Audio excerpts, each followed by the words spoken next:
Hello peoplets! Welcome back to my mini vlog!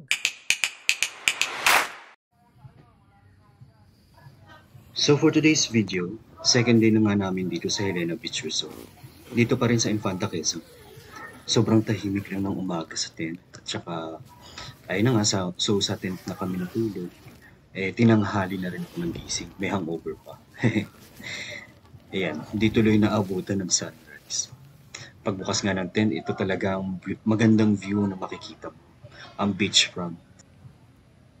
Nakakawala talaga siya ng hangover. At syempre, toothbrush muna sa umaga para mawala ang hangover bad breath.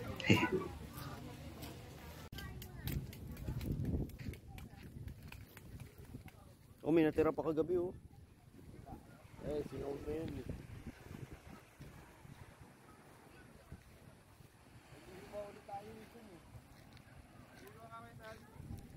Ha? Hindi na ako maliligo.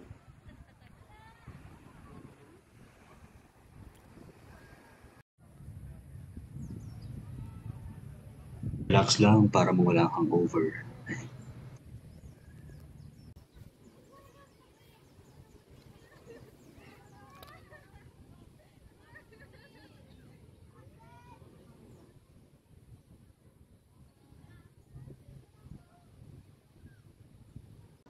Maaliwalas talagang paligid dito sa Helena Beach Resort.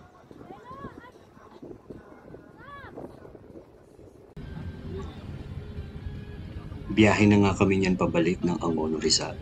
Tapos pagtapos namin ng Angono Rizal, diretso na rin yung Cavite. Pero syempre, stopover muna sa mga magagandang overlooking view dito sa Marilake Road. Magaganda ang mga puno dito at hindi mainit sa lugar na to. Kaya naman chill lang kami habang nasa biyahe.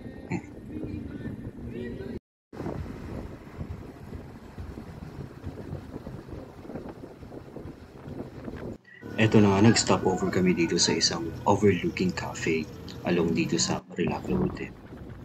Tapos may mga nadaanan pa kami. Posisyon.